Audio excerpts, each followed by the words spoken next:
I want to be very clear about what this panel is about. These are not the best 40 games. This is not a top 40 list of the best 40 tabletop games.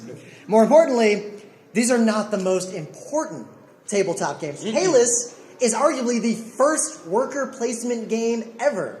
Maybe. It is important. There's arguably one other game called like Bus, I think. I know Bus. I haven't played it though. That might be worker placement. This is an important game. It's set up a genre. It doesn't mean it's a game you need to play as a game designer. It's part of the history, but a game doesn't make this list just because it's the first of something or just because there's some interesting history behind it. These are not our favorite 40 games. I enjoy what that is on that slide. I have all the Initial D manga. I'm trying to get rid of it, or at least all that was printed by Tokyo Pop in the US. If anyone wants it, come talk to me. But we're not some fanboys. We could do a panel of, hey, here's the 40 anime that we like. And those panels suck. We don't even like all the games we're going to talk about And today. you're not us, so the 40 things that we like are not going to be the 40 things that you like. What's the point in coming to find out what the things we like are? Yeah. And watch me stroke my ego. Stroke. Is that where your ego is? Oh, yeah. These are not in any particular order. I don't care who wins the fight between Puerto Rico and Batman. In fact, I literally randomized the order. We have definitely missed a lot of genres and a lot of games. And we don't care that we missed them. If you've ever been at a convention where someone asks a question, you'll notice that most people don't ask a question of, hey, I want to know a thing. They ask a question where they say, you forgot to mention Naruto. Yeah, I got an hour, bro. 1 hour. And I've already used most of it on this nonsense. This is going to change. We're doing this again at PAX East. Because it's a cookie-cutter panel. It's really easy to do. Just change up the list of games and do it again. No problem. Oh, we got another free badge to another convention with almost no effort. And you didn't even need to come here. If you go to Board Game Geek, you can figure this out yourself. That's right. So I don't know why you're here. But if you're here, the important part of this is that a lot of people only play a very narrow set of kinds of games. And if you become not just a gamer, but a player of games, someone who plays games, irrespective of what kinds of games they are, you'll find that you get better at all games, including that narrow area you really care about. Right, so we're talking about someone who's going to take their game brain to level 2 or level 3, right? Oh, I should make this the expanding brain meme instead of an obscure sci-fi novel. Yeah. The novel's called Player of Games. That's the joke. That's all I had. But seriously, the moral of that novel is that someone who is good at games in general, all kinds of games, is good at life.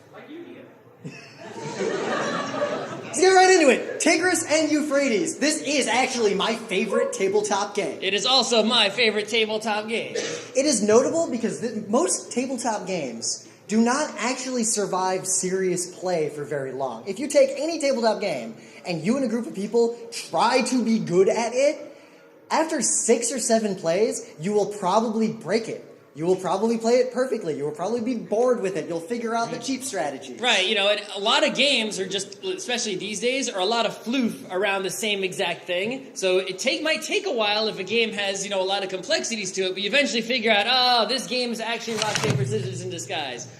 This game is actually flip a coin in disguise.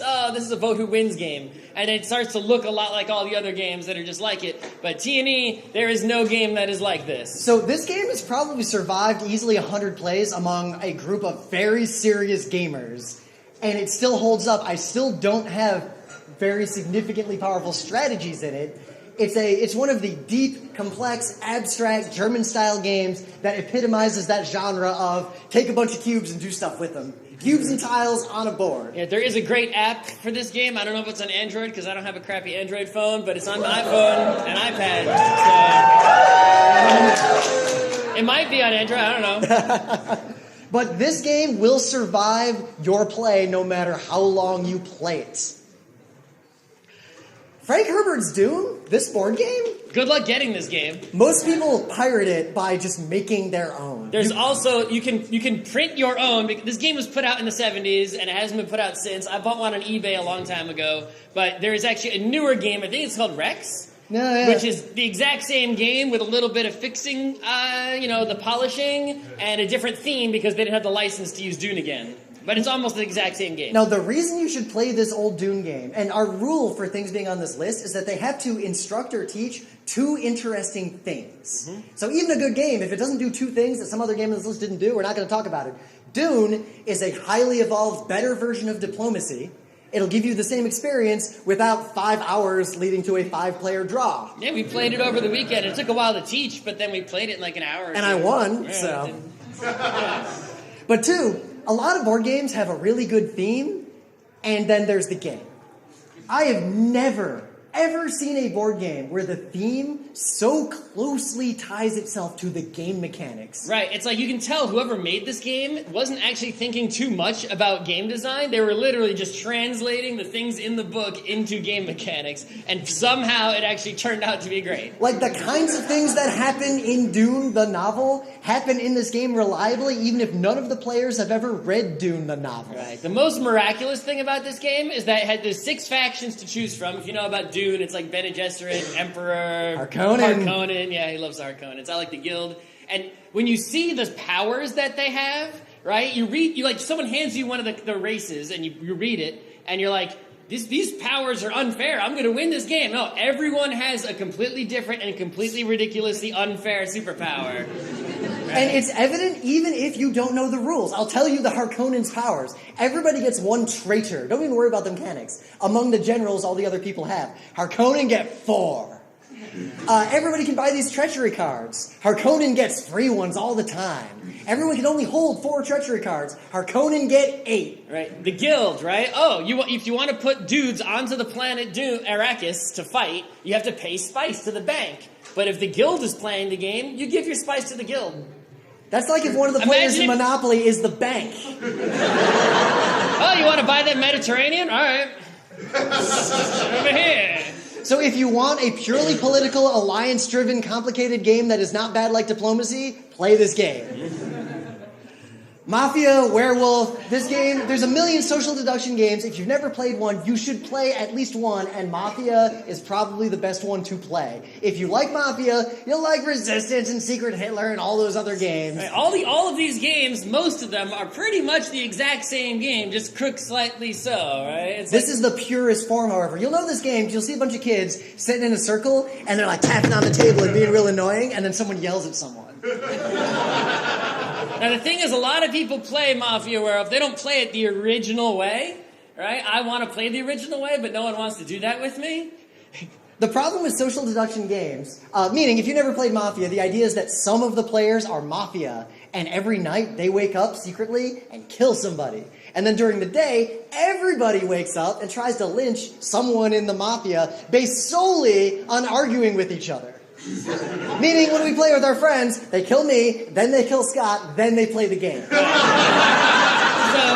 the original rules, the rule that I want to incorporate from the olden days is that when the Mafia wake up at night, they don't just pick somebody and kill them. Each Mafia member wakes up individually and must point. Right? And then if the Mafia are not unanimous in their decision, no, they don't kill anyone at night. And this means... winking a nod during the day. Scott looked at...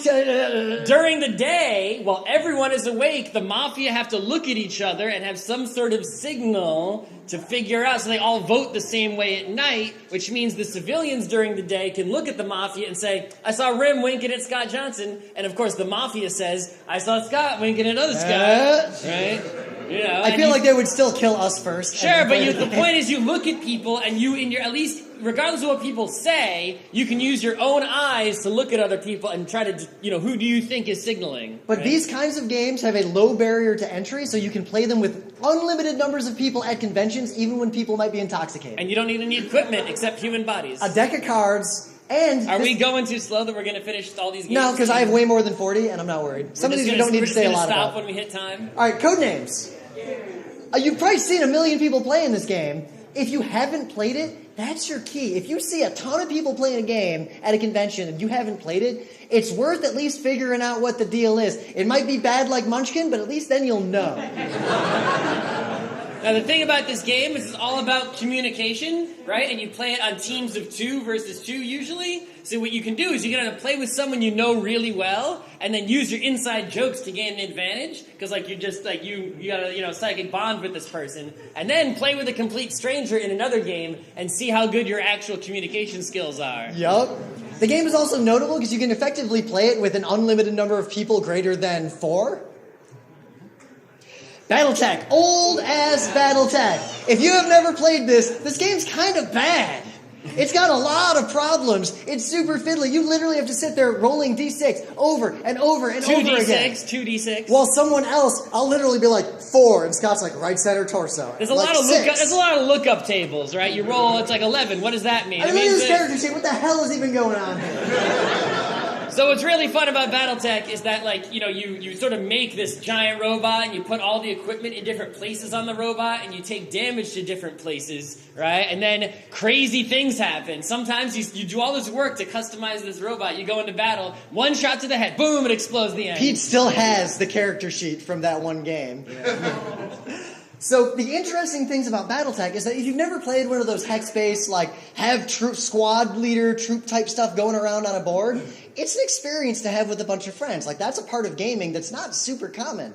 But even more importantly, Battletech's poor design, fiddliness, lookup tables, it means that most people playing aren't 100% sure what will happen based on what they do. That randomness leads to sort of emergent storytelling via game mechanics alone.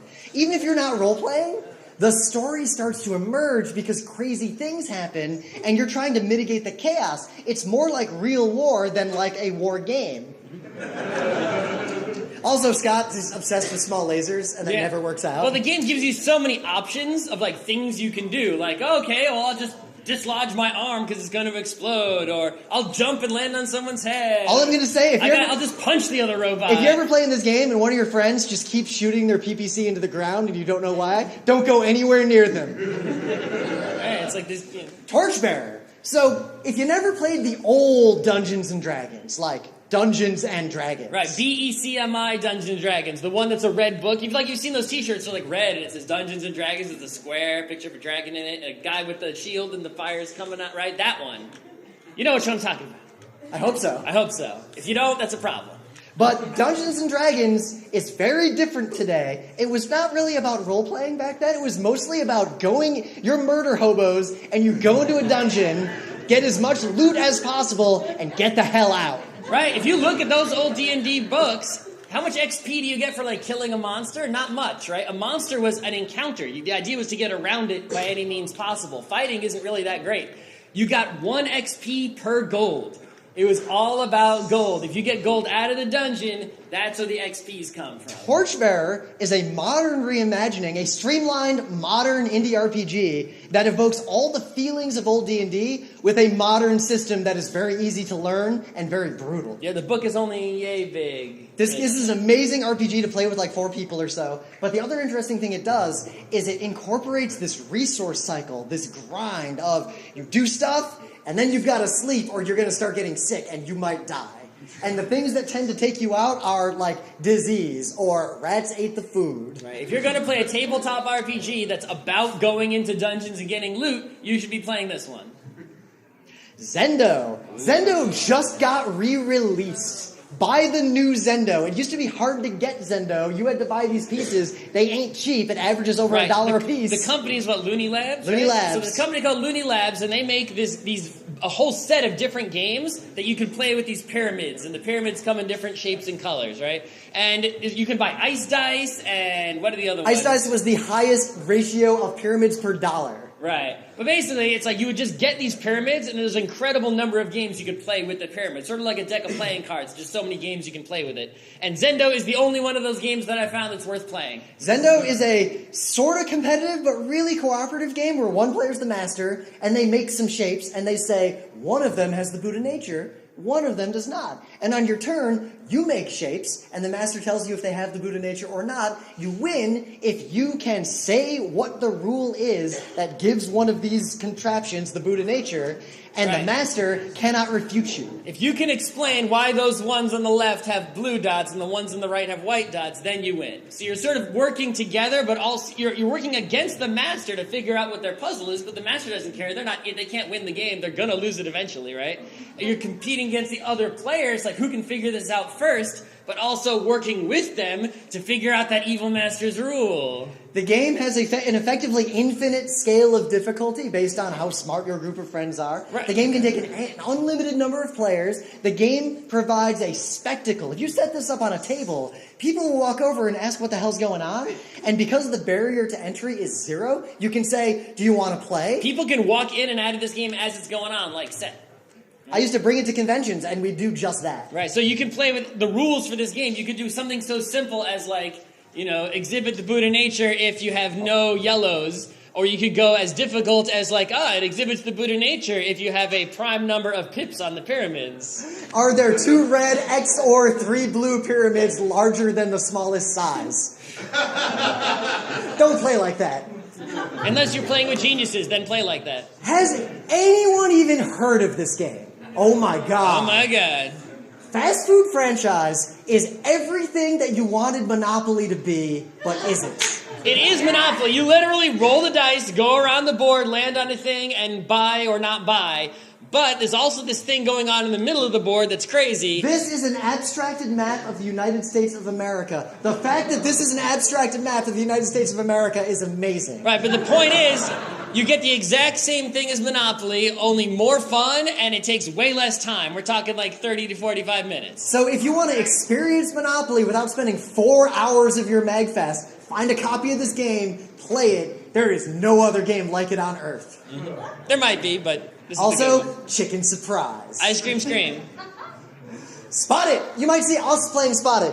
We just played Spotted. Spotted is a game that you can play with an unlimited number of people. You buy this tin, it has cards in it. The cards have a bunch of symbols on them. You literally just hold them out, and you try to match the symbol with someone else's card. It's basically a deck of circular cards, and each one has a ton of symbols on it, and there's always, no matter which 2 cards you pick, there will be exactly one symbol that matches between the 2 cards. And there's a few different ways to just play games involving who can match them the fastest or the best. It looks like a children's game. It feels like a children's game. It is a children's game. But then you play it, and you feel like a stupid child because it's really hard. It says right here, for players ages 7 to adult, and it's not lying, right? This game is crazy hard. It is also hyper social. This is a game that I have watched people, particularly our friend Chase. Chase is wandering around this convention with this game. In his pocket. If you see him, he will play this game with you. We once played this game with an entire panel room. This game is like the best way I've ever seen to meet new friends at a convention. Right, and the best part is, this is regular Spotted. If you buy the UK version, it's called Double.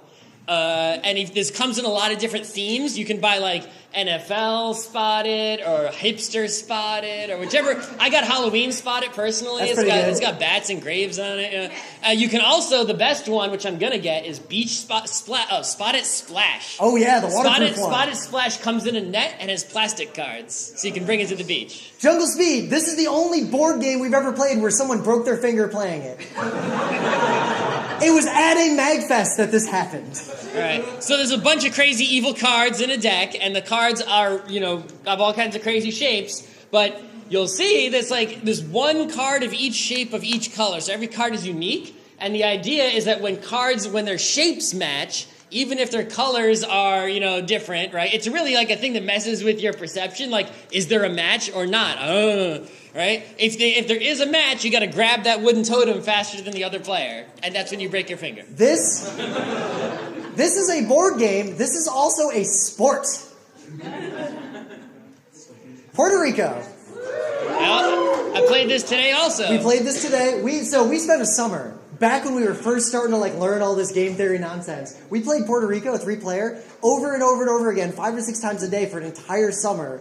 Until we solved 3-player Puerto Rico. 3-player Puerto Rico is a fundamentally different game from 4-player Puerto Rico, which is a fundamentally different game from 5-player Puerto Rico. We put this up here because if you want a traditional machine-building Euro game, I think this is the best and most perfectly designed one that has ever been made. Right. In terms of elegant game design. Minimum rules, maximum depth. Right, this game has absolutely no luck in it whatsoever, except for who goes first and what plantations show up in the random plantation In 3-player area. Puerto Rico, whoever goes last will win if you all play optimally. Right. Anyway, the point is, if people don't know this, if you went to the Board Game Geek list of like best games, Puerto Rico was number 1 for a long time, and it would still be number 1 if Board Game Geek didn't get flooded by people who don't know any better. People who like Twilight Struggle. Yeah. Twilight Struggle is not on this list. No, Twilight Struggle's awful. Hanabi. Oh, people know Hanabi. There was a time when no one knew Hanabi. Right. So most of the co-op games people play, like the crappy ones, like Shadows over Camelot or Pandemic or whatever else out there, right? All those co-op games are actually solitaire games. It's just what they imagine playing Klondike Solitaire, like Microsoft Solitaire, but your friend is sitting next to you helping you. That's Pandemic, right? Hanabi is actually a co-op game. Right? You cannot play it by yourself. You literally need to have each person work independently, but also cooperatively towards the same goal, because you don't know what cards are in your hand. The main thing, the interesting thing this game does, is that it makes the exchange of information itself a mechanic of the game. You can't just talk like you can in these other co-op games. You play your hands facing the other players. You can't see your own hand. You play cards blindly out of your own hand. You spend a resource to tell someone else something specific about their hand.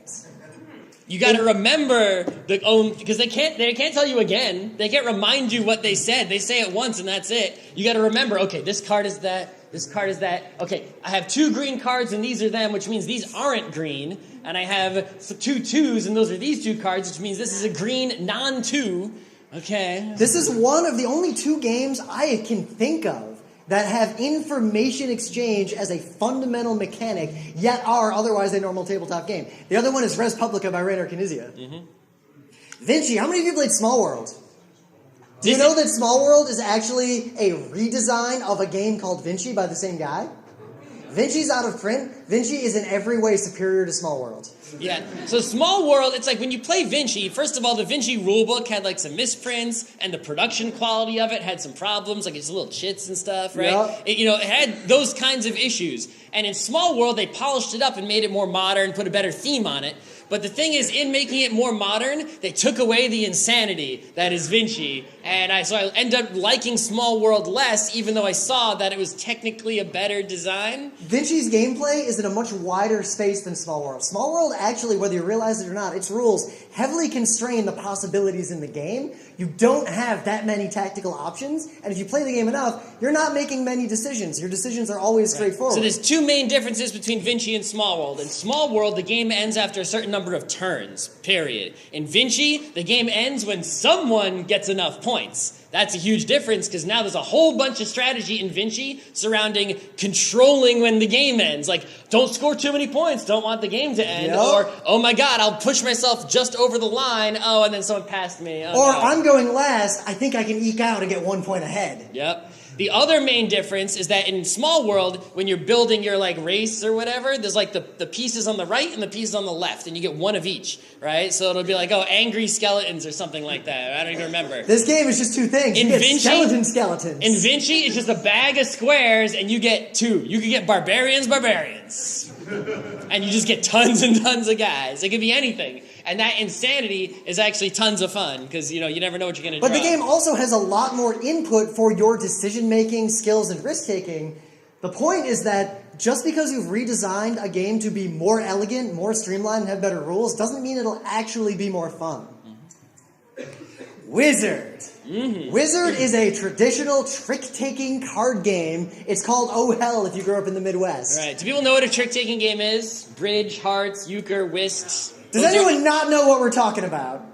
Whoa, all right. Okay, all right. You know more than PAX. Good job. If you don't know what a trick-taking game is, go play Microsoft Hearts. Yep. Right. Trick-taking games, card games, pinochle, euchre, cribbage, bridge, all these different games. A lot of gamers really overlook them. But if you go back and play Hearts, you'll realize that it is one hell of a vicious game.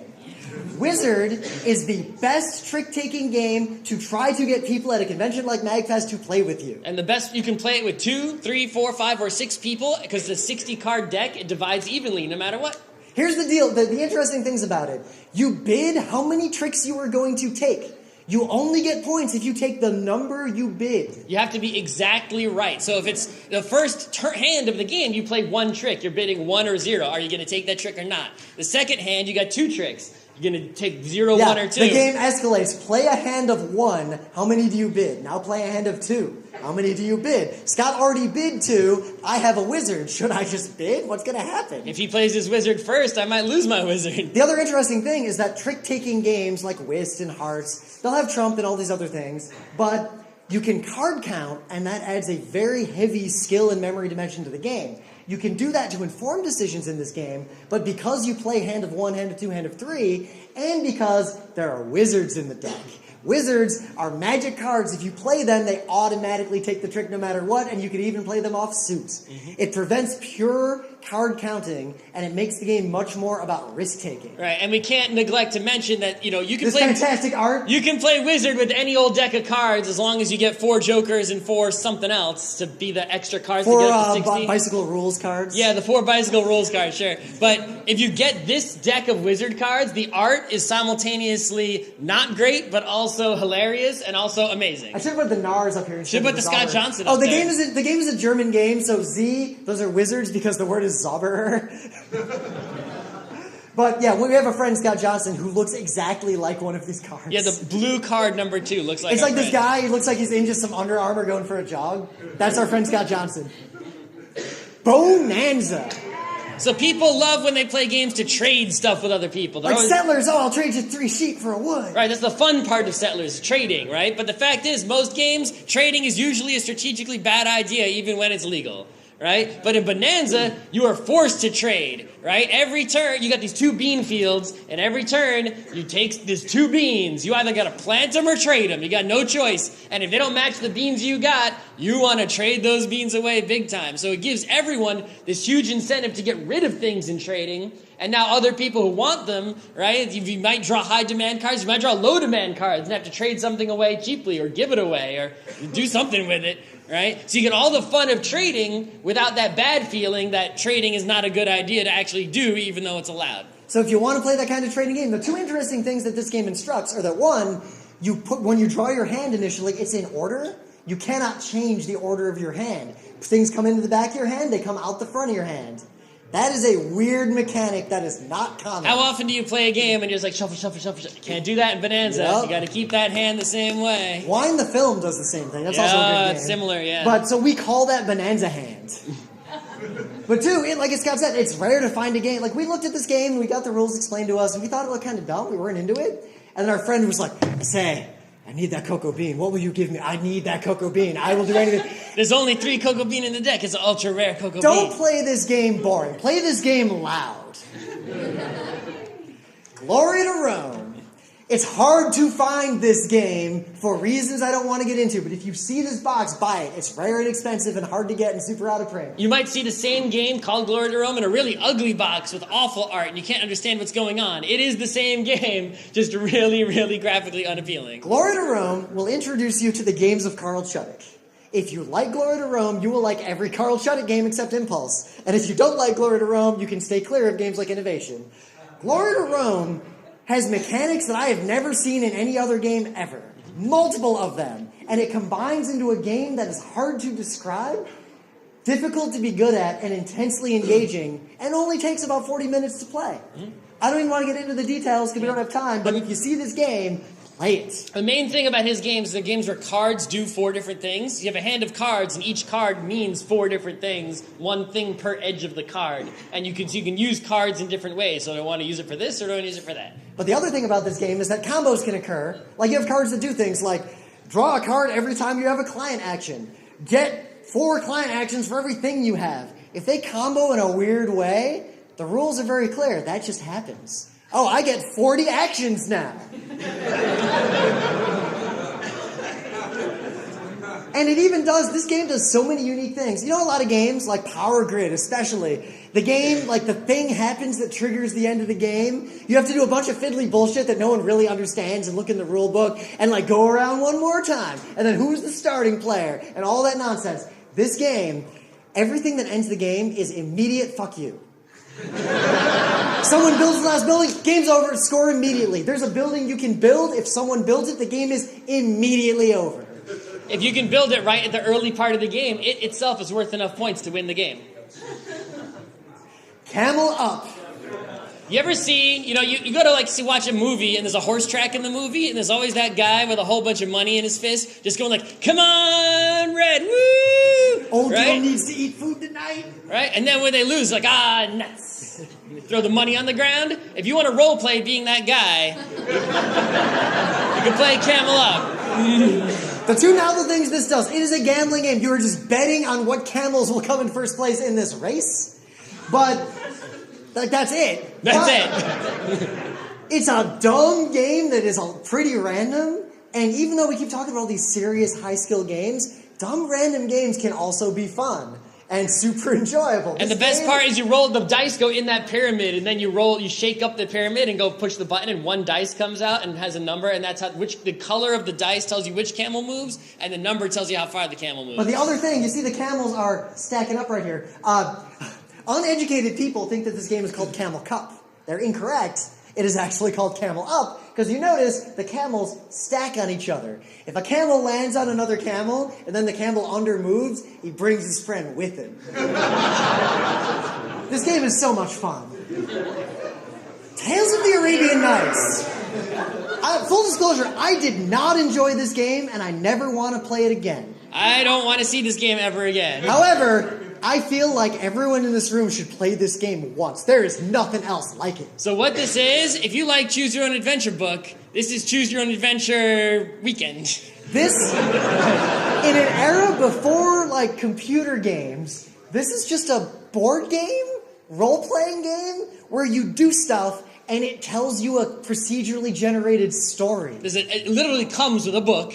And there's someone who goes in, you land on something, or I forget the exact rules. And you look in the book and you look in the book, something. like, oh, it's encounter number 100. And someone's like, all right, there's a genie, and he says this and this and this. You answer the genie's questions, and then the person goes through and says, okay, you chose that? Well, this happens. How much money do you have? You can do this. And but it's abstracted. It'll be things like you encounter an angry woman in the desert, and she's yelling at you, and she's demanding something. How do you respond? And it's not like say what you do. You have two options. Respond with piety, respond with aggression, and see what happens.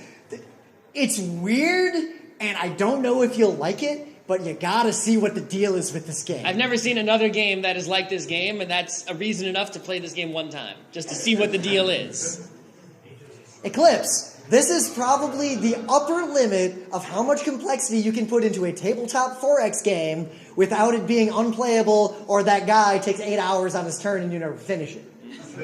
And the reason it's notable, it's a 4X game. You build ships on planets. It's the same game as Master of Orion, but if you play Master of Orion, you need a computer to play that. There's so many numbers and ships and all sorts of craziness going on. You couldn't possibly play Master of Orion on the table. But what they did is they just simplify everything, right, to the point at which it's the exact same game. They just took out all the extra complicated, meaningless nonsense, right, brewed it down, so it's like, okay, now you got 3 kinds of ships, big, medium, and small. The neat thing about this game, if you play it, actually play it, look at the physical pieces and how statistics and actions and things are tracked in the game physically. This game could not be this complex but for the shockingly clever design of how the cubes physically interact. The game cleverly lets you overload information that could not otherwise be done in a board game. I've never seen a game do it this elegantly. Amun-Re. There are a lot of bidding games, but Amun-Re, it's not the best one, but it's probably the most fun one. You bid on one thing, then you bid on another thing that's different. You do this blind bid where you decide how much money to give to the gods, and depending on the collective bidding, like what we all gave to the gods, it might be a good or bad year for the crops, but you can also steal from the temple. The other interesting thing about this game, the thing that really makes it fun, is that it's set in the Nile River, like ancient Egypt. You play the entire game. Then the flood happens, you wash away all the people, you leave the pyramids on the board, you play the whole game again. It's like a legacy game in a way, except it only takes 2 play sessions and you play them back to back immediately, right? It's like you play it, all the pyramids are on the board, you erase the whole game except the pyramids and your money and victory points, and then play again. And then whoever wins that is the winner. Elkfest, that is the entirety of the pieces in Elkfest. Elkfest teaches you that games can be extremely simple and still be games. If any of you played the game in the expo hall, that's a spring and a line. And if you don't know what I'm talking about, when you see it, you'll go, oh, that's the game Rim was talking about. This game is literally, you've got 2 moose. They're called elk. There's a whole story about why this game is called Elkfest. I don't want to get into it. But Moose Fest is a little weird. Yeah, Moose Fest is weird.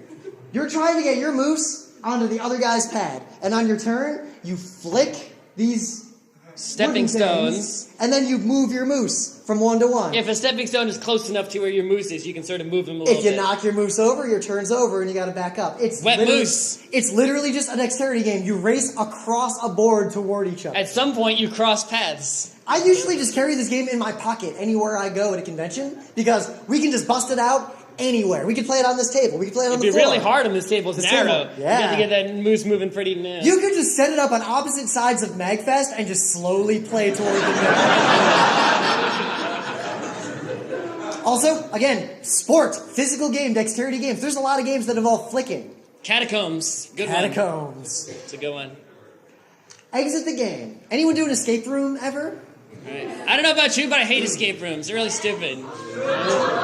However, I can solve the puzzle by myself. I don't need these stupid friends here, right? I don't need to be... If you want an escape room, give me a real escape room. Harry Houdini shit, right? Only no tricks. Scott, there was one of those in New York, and the people who ran it got arrested. I know, that's why I wanted to do it, but then they closed it. Exit the Game. It's a series of escape rooms that are board games. There's no app involved or anything. You've got all these cards and all these rules, and these artifacts like pieces of paper and like clues and things. These are just escape rooms that you can play on a table at a convention. Way cheaper than going to a real escape room. They work really well. They're really good. If you like escape rooms, they're just like physical escape rooms. It's a little tiny box. You buy it. It's a one-shot. You play this game, and then you can't really play it again because you tore it up, whatever you did with it. But, yep. You know. It is shocking how well and how elegantly these physical pieces make the same things that happen in a physical escape room happen on a table. There's at a another convention. series, and that's not the Exit series. It's not disposable. You can replay it. Of course, the same person can't replay it. That one involved us spitting on a piece of paper hoping that text would appear. Yeah, but it didn't. The other series has like an app involved. It works a little differently. But that's the why Exit ones are the disposable ones. I actually like the Exit ones better. The app is why that one didn't make the list, and this one did. Yeah. Also, and part of the reason I said this one specifically, the Pharaoh's Tomb, Exit the Game is the series. The Pharaoh's Tomb is probably the best one to play to see if you like these games. Yeah. Lost Cities. This might be the best two-player game that exists, period. Two-player games are intensely hard to design. The only kind of game harder to design than a two-player game is a three-player game. Lost Cities is a risk-taking game. You do not want to take actions. Every time your turn comes around, you wish it wasn't your turn. You never want to play a card. And you want to wait and see for the other person to play a card. Yeah, and that's it. Play this game. It's a two-player game. It's super cheap, and I don't need to explain the rules to you because... So...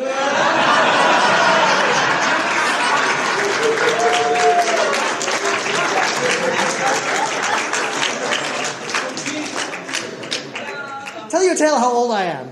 I started playing Magic when Beta came out, and when Fallen Empires came out after the Dark, I thought Magic was done and boring, and I quit, and I thought this game was dead. I looked up recently, because it was the anniversary of Magic or something, they published a list of all the sets and what years they came out. I played maybe 2% of Magic. I played Magic from like 1993 to 1994. That was it. And yet that felt like an eternity, because I was a kid. But Magic the Gathering... It was the first one of these, really. I mean, there was, Spellfire, there was Jihad, there was all those There was that Lord of the Rings one that I really want to play. Yeah. Netrunner. We said we wouldn't put something on the list back. because it was the first or because it was notable, but the fact that Magic has not only survived to this day, recognizable to someone like me who stopped playing it in middle school when Fallen Empires came out. If you don't People know are how to- figuring out how old I am right. based on that. It's like even if you don't get into Magic, even if you never burn any money, you can get free decks of Magic cards for $0 and just learn to play the simplest, most basic game of Magic. It's something you should know, even if you're not into it. If you do play that free game of Magic and start to think, oh, maybe I should get into this. Oh, I see why this is so popular. I hope you're rich. When I was in middle school, I saved up my allowance and I spent like $140 in like 1992 dollars. I could have been buying video games, but every time I went to the mall, I just bought packs of Magic cards. All that got me was every wall that had ever been released in any Magic set up to that point. I got a lot of planes. But Magic is a juggernaut that will never die, and Juggernaut is still my favorite artifact. Fury of Dracula is one of the rare hide-and-seek games. Now, the original hide-and-seek game is called Scotland Yard. It's in the library. You can go play it. It's literally just a hide-and-seek game, but Fury of Dracula is a better hide-and-seek game, but also has this other crap tied to it that's not good. The combat in this game is bad, but it only happens at the end. Everything else is good. The deal is, it's asymmetric. One person is Dracula, everyone else is vampire hunters, and Dracula moves secretly by laying cards down from his own deck. Face down. And everyone else Moscow. is like I'm moving in St. around, Petersburg. trying to find I'm in Dracula's Finland. trail. It's super fun, but the notable part about it is that it's so asymmetric and it handles this well. If Dracula makes a mistake, there's rules to handle that. If Dracula straight up cheats, that's totally okay. Dracula can cheat and get away with it, and that's totally okay. But there's also rules There's to handle Dracula. it. This game has a lot of really fascinating mechanics bound together, and it's not a perfect game. In fact, it's deeply flawed in many ways, but there are not other games like it. I can think of one other game I have ever seen that catches errors and players cheating and corrects them in the rules other than that game. It's this and Puerto Rico, which is also on the list.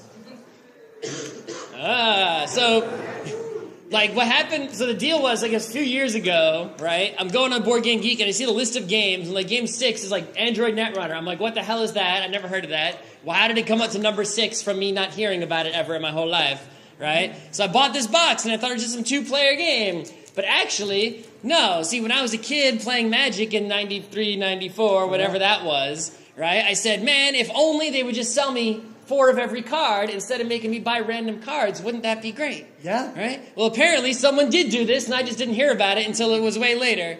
Right? So Netrunner was a game designed by Richard Garfield back in the Magic days that was collectible. It died because everyone played Magic instead, and more recently it got re-released, but now it's not so collectible. The way it works is every few months or so they come up with a pack of cards. It costs $15, and there's 3 copies of every card in the one pack. So everyone who's into Netrunner has every single card. If you play against an evil deck, you have that deck too. You just got to put it together. You have all the cards. No one can win with money. You can only win by Right. being smart, clever, or lucky. Right. It's not cheap. You still got to buy hundreds of dollars worth of cards, but you're getting every single Netrunner card there is, and for that amount of money in Magic, you'll get the one deck that you're going to play with. So, also, it's a way better game for smart people. If you're not into complex, difficult games, you'll be upset. It's also interesting in that it is asymmetric. One of you plays the hacker, and one of you plays the corporation who doesn't want to get hacked. And you at a tournament, you got to bring 2 decks because you got to play both sides. Dungeons and Dragons has existed for a long time and continues to exist.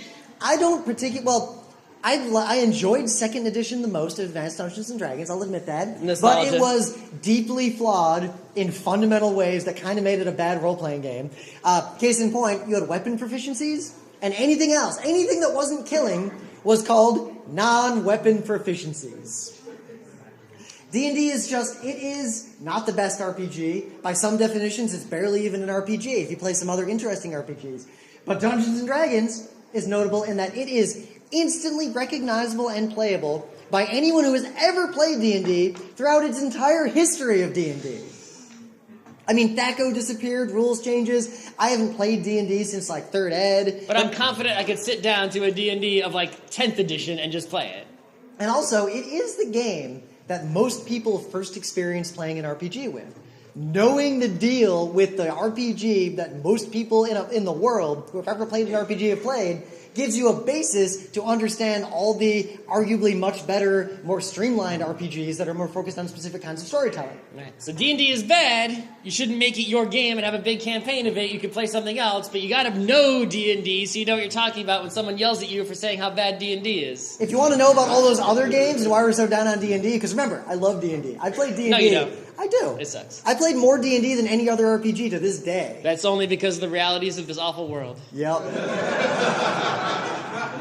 Don't leave college ever. But we did a lecture at PAX Australia called Beyond Dungeons & Dragons, which is just an hour of us going through the mechanics of role-playing games and like how the rules inform the storytelling. And then at the end, we do this same kind of panel. We list all the weird RPGs that'll teach you interesting things about role-playing. It's on YouTube. If you grab one of these, you can just watch it.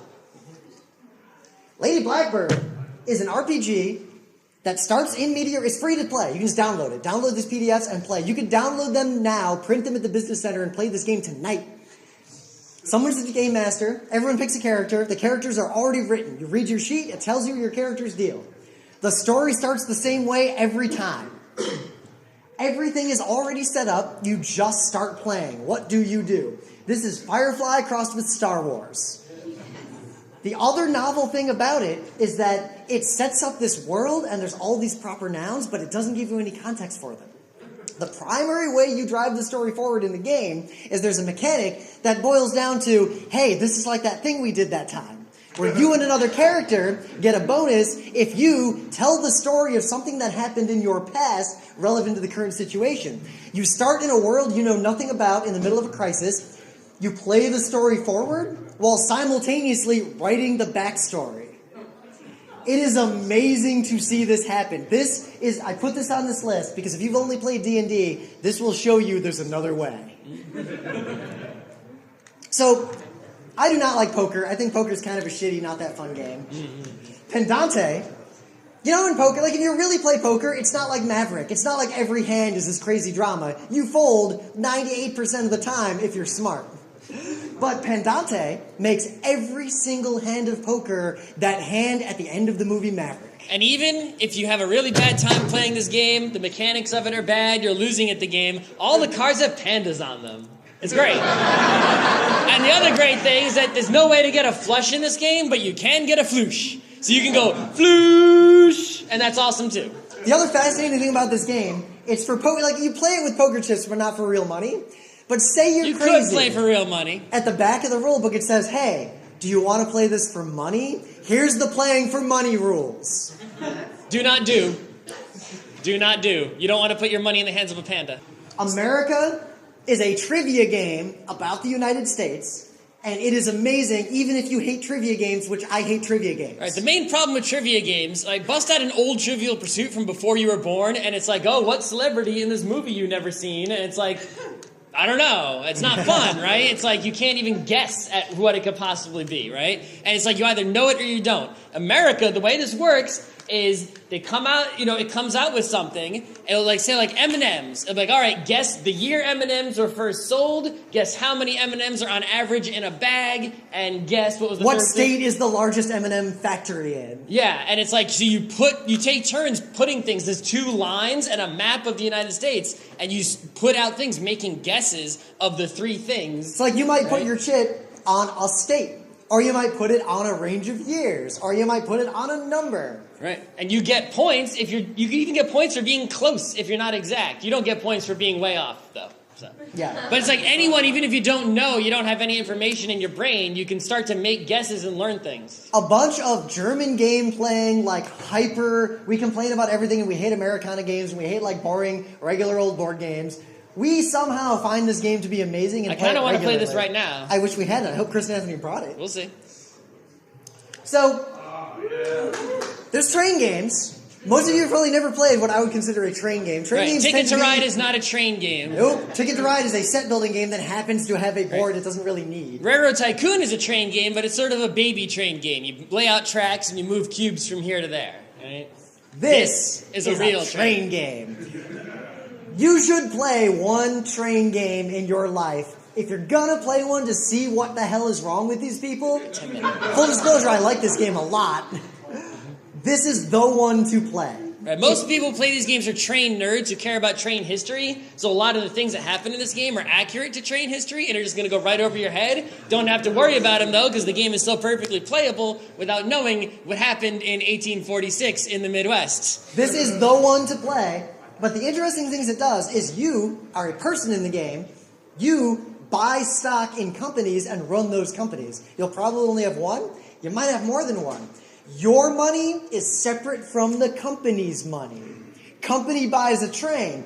You buy stock in the company. You pay the company the money. Scott buys stock in my company. Scott pays my company money. Scott buys too much stock. Now Scott owns my company. And the other novel thing this game does is that, most machine building games, you do stuff and then you crank the machine. And then you do stuff and you crank the machine. And you don't feel like you get to crank the machine that much. This game, it's do stuff, crank, crank. Do stuff, crank, crank. Your machine feels like you get to use it a lot. The only other game I've ever seen do that is Oh My Goods. Which, at the end, in a game, there's the big things you can build at the end that people rarely build. And even if you build it, you get to use it maybe once, then the game's over. When Oh My Goods ends, you get to crank your machine a bunch before you actually It's score. like, all right, the game ended. Everyone do your turn one more time so we can use the fun stuff we just bought on the last turn. Yep, build that glass. So Dominion, not only was it the first deck builder, it is to this day the best deck builder. Every other deck builder I've ever played is fundamentally flawed in really, really obvious ways. And this game is, to this day, it holds up. The expansions are good. The game is great. If you've never played a deck builder, play Dominion. If you've played other deck builders and you don't like them, play Dominion, and you might find that you don't hate deck builders, you hate all those other games. Right. If you don't know what deck builders are, right? We talked about Magic, where you build your deck at home with cards you spent a lot of money on, then you show up at the game store and lose. In Dominion, everybody sits at a table with this one box of cards that you only had to buy once for everybody. You get the same 10 cards as everyone else gets. You draw your hand, you play your entire hand, then you draw a new hand. Then you play your entire hand, and once you run out of cards, you shuffle the deck. And while you're playing, you're buying cards from the table and putting them into your deck, and your deck gets bigger as you play. It's like the real-life experience of Magic the Gathering, but contained into a single board game. You're buying cards to make decks to play this game. Instead of buying cards from the game store, you're just buying them from the table with other cards that were started in your hand. Yep. So the game really is who among your group, because there's so many cards that the combination of cards you're drafting from is different every time you play. There's more combinations than humans could ever play, ever. The game is really who among your friends figures out the best path to victory quickest from this set of cards. It doesn't matter which one. Find some game at a game store, it's probably on sale, that has cardboard shits with a bunch of bullshit on them. It's called, Someone's Last Stand. I think there's, Paths of Glory is one that's really popular. There's Advanced Squad Leader. We've got the one that's the Battle of the Marne. Yeah. There's going to be one of these games, they all, whatever, right? There's some time in history, some battle that they simulate or whatever. Just pick one. The reason you want to play one of these games once is because you go to any gaming con, there's at least one group of beardos playing these games. And it's good to know what those beardos are up to. 2. Twilight Struggle almost counts as one of these. Almost. These games are very close to the origins of what we would call modern board gaming, as in the Kriegspiels, the German board games that the Prussian army played to train its officers. These games are close to games that people use to literally plan actual wars. And the other thing is that they are not games that are designed to be played well to win as a board game, nor are they designed to be fair. They are designed to be simulatory of the actual experience of war. They are often not fair. They're often horribly overbalanced. Crazy random things will happen. Because often war was unbalanced. Yeah. Read the history of real warfare, and it's crazy. Oh, the very wealthy country with many tanks attacked the tiny country that was very sad. What happened next? Roundabout.mp3. Play one of these. You probably won't like it, but then you'll know. And if you like it, I got news for you. There are people who will do anything to play these games with you. Risk is a shitty game. Shogun, which was then renamed Samurai Swords, which was then renamed Ikusa, is the best possible realization of a game that feels like Risk. You got a board, it's a map of Japan in the ancient times, right? You get all your friends to throw their samurais on it, and then you fight. All right, but the best part of this game is that every turn before the fighting happens, there's this sort of auction where you take your money and you bid on things. You can bid on who goes first. You can bid to hire Ronin temporarily so that when your friend attacks you, suddenly a bunch of Ronin jump out. You can bid to buy more castles to defend your places, right? You can bid to choose where in the turn order you go. Whoever bid the first picks if they go first or last. And the most fun part of the game is that whoever gives the most money to the ninja hires the ninja. It's a fucking ninja. Oh yeah. The other interesting thing about the game is instead of having like just armies everywhere, you've got regular armies that can't do that much. And then you have a few big armies, and that's actually the game, these big armies fighting. So this is Risk with good mechanics that ends quickly, gives all the feelings of quickly. Risk. Quickly relative to Risk. And it is a game that actually has a lot of skill input. The fighting is interesting, and you have to make decisions during the fighting. Need I mention, when you play this game, you'll finally get to roll your D12s. All right. We got a lot of D12 rolling. We got 5 minutes left, so we're going to power through the rest of these. XCOM the board game is a co-op game. The only way to fix co-op games, other than having an information economy, other than the Hanabi, is to have time pressure. Make something force you to do things you're playing quickly. solitaire with your friend. It's boring. Oh, but you only have 5 minutes to do it. Oh, crap. Right? That's what XCOM is as an app. This is a game that, one of the first games that had an app that went with it. Yep. Between Two Cities is a game where you're building cities with tiles, typical board game stuff. You build on your left and your right, and you collaborate with the players on your left and right. Your score at the end is, of the 2 cities touching you, the lowest of them. The more you think about that, the more you realize how vicious that kind of game can be. There's no other game like Every this. turn you get 2 tiles. It's like which one goes on the left, which one goes on the right. Oh, Scott, I got a plan. Oh, hey, I got a plan. I got to keep Scott down. No, don't give that tile to him over there. Give it to me. What? No, mind your business. Mind your business. I don't like Pandemic. I don't even really like Pandemic Legacy. But if you're going to play one of those kinds of games, this is the best one. So far. Also, it is probably the best. It's still a relatively new deal. It's the best Legacy game. It's the best Pandemic game. It's the best BSE co-op game. And it's arguably an RPG. It's a role-playing game. In fact, I encourage you, if you play it, to treat it like a role-playing game. Deep Sea Adventure takes maybe 4 minutes to play. You're a bunch of jerks. Sharing a cheap submarine that leaks air constantly. And when you use any air you use, someone else ain't using. You're all sharing the same air. You go down picking up treasure, and the deeper you go, the bigger treasure there is. But at some point, you say, fuck it, and you turn around and start heading back up. If you don't make it back to the sub before it runs out of air, you don't get to keep any of your treasure because you died. This is a pure risk-taking game. It's super simple. It's super quick. We play it like 20 times at any given convention. It fits in my pocket. Holy shit, Captain Soda. If you haven't played this, it's a 4 versus 4 game where you're each on submarines. It's sort of like Battleship, but more real time. You're trying to blow up the other team.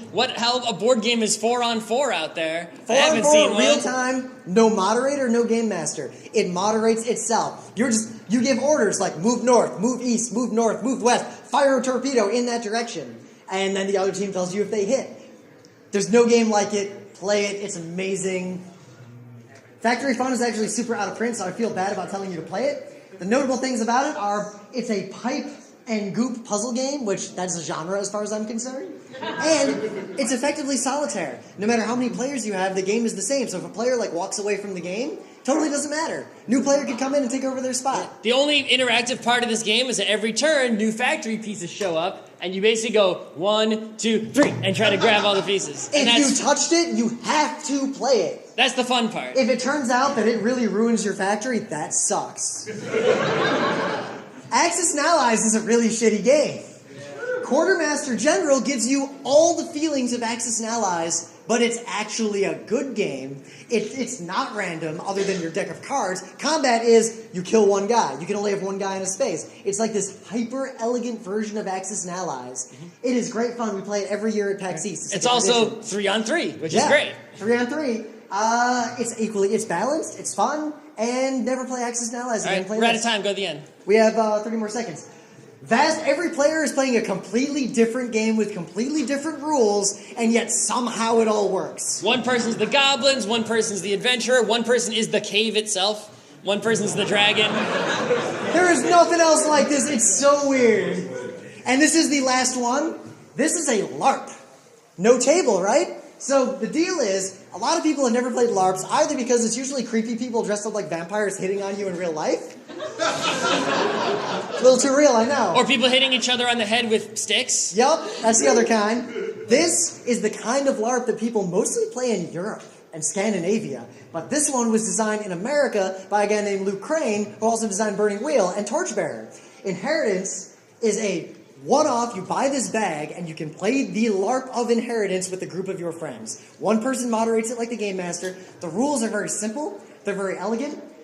Playing this game was literally one of the peak gaming experiences I've ever had in my life. If you've never played a real LARP, try this one. And then don't play any others. If you don't like this one, you will hate LARPs forever. If you like this one, you're a LARPer now. And we are out of time.